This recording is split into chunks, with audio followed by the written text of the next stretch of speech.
By the looks of my watch, it's officially grave time. Well, it's been well over a month since I made a video.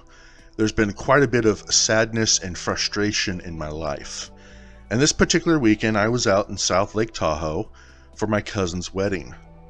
I needed to break away and collect my thoughts and get some exercise.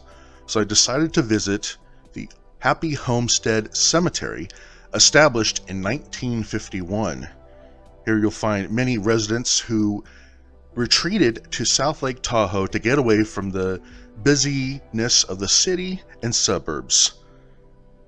And there are lots of interesting people buried here. And today we're going to check out the grave of Carol Ann Andersen.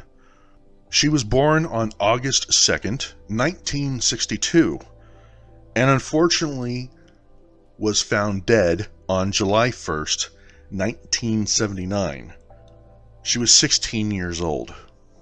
On June 30th, 1979, Carol Ann Andersen said goodbye to her parents as she walked out the front door to meet her friends at a party in the ski run area of South Lake Tahoe. Hours later, when the party ended, Carol was patiently waiting outside for her ride. Many of her friends offered her a ride home, but she declined, stating she already had one.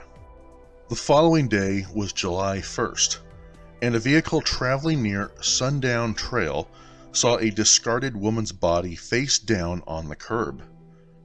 The El Dorado County Sheriff's Department was called and discovered the lifeless corpse of Carol.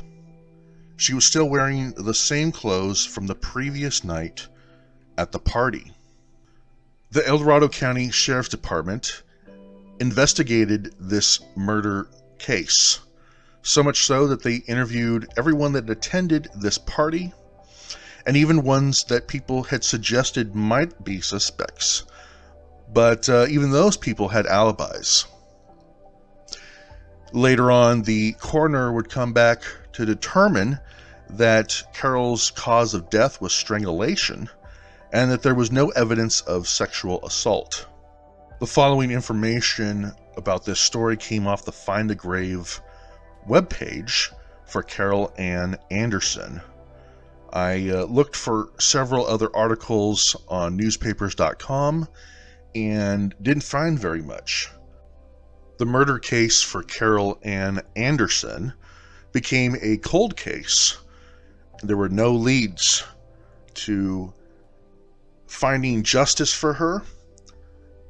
At some point, and I don't know exactly what year, but her story became the subject of the TV show Unsolved Mysteries. And in 2015, the district attorney for the El Dorado County decided to reopen her case and take another evaluation of it with fresher eyes. Welcome to the El Dorado County District Attorney's Office, Cold Case Homicide Webisodes. I'm investigator Dave Stevenson, where each month we'll be featuring one of over 60 cold case homicides and asking you, the viewer, to help us catch a killer. Finally, at the end of February of 2019, it was revealed who was responsible for Carol Ann Andersen's death. It was a man by the name of Joseph Holt, and it was revealed through DNA testing, the same that was used for the East Area Rapist, also known as the Golden State Killer, Joseph DeAngelo. Now, through this DNA testing, they found that he was responsible for Carol's death and another gal that came up missing and dead 3 years prior.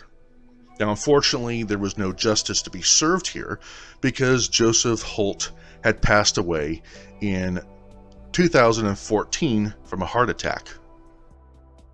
I'm glad that this cold case was finally solved. However, it's a bummer that justice could not be served in time to reach the murder suspect. Buried to the left of Carol is, I believe, her mother, Dolores, who passed away a year later. My only hope is that she didn't die of a broken heart. May they both rest in peace together.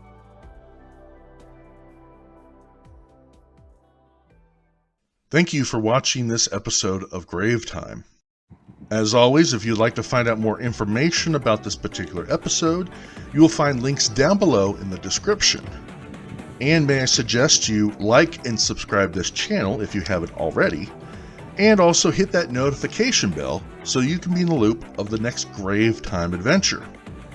As always, thank you very much for watching. God bless you all and have a wonderful day. Bye.